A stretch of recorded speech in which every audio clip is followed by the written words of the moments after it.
Na-try mo na rin ba yung ganitong luto sa isda, yung sauce pa lang talagang ulam na? Para maiba naman yung luto, gumawa naman akong garlic butter na tilapia. Meron tayong 2 pirasong isda at nasa katamtaman laki yan at gagawa tayo ng garlic butter. Bali mag-ready lang tayo ng isang buong bawang. Kailangan natin ng maraming bawang at gagamit na tayo dito ng multifunctional na food processor.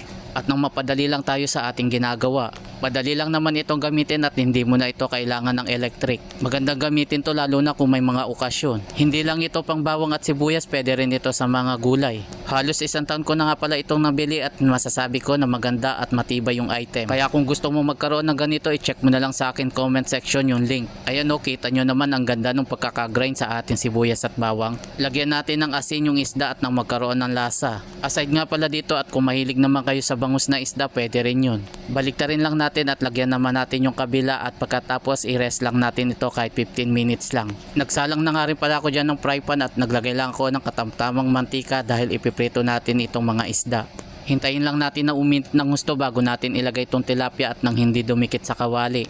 Kita nyo naman medyo luma na yung ating fry pan kaya kailangan natin painitan yan ng husto at nang hindi dumikit yung isda. Mapapalitan din natin yan kapag nagkaroon na tayo ng budget. Pinrito lang natin yan hanggang sa maging toasted yung ating isda at saka natin to hanguin at magsalang ulit tayo ng panibagong kawali. Maglalagay lang tayo ng kaunting mantika at nang hindi matuyo agad yung butter.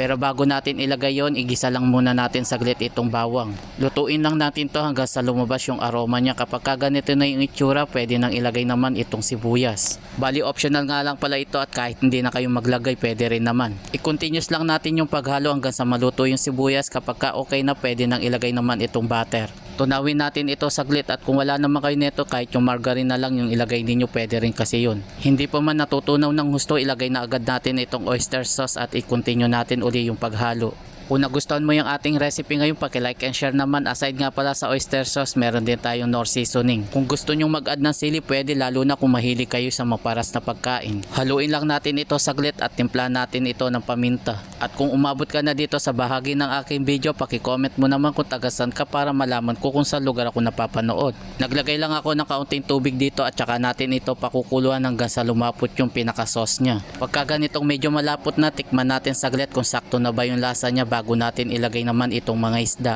Tsak na magugustuhan nyo yung ganitong luto dahil kaunti lang yung ilagay ninyo sa kanin, talagang malasa na mga lods. Kaya kung medyo nauumay ka na sa lutong paksiw o kaya adobo, subukan mo naman yung ganitong luto lods. Baliktarin natin saglit at yung kabila naman para maluto. Pakukuluan pa natin yan ng ilang minuto hanggang sa humupa yung pinaka-sauce nya or yung sabaw. After ng ilang minuto, heto na at luto na yung ating garlic butter na tilapia.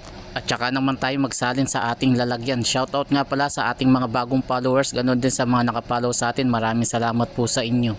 Paano mga lods, hanggang dito na lang muna at maraming salamat sa inyong suporta.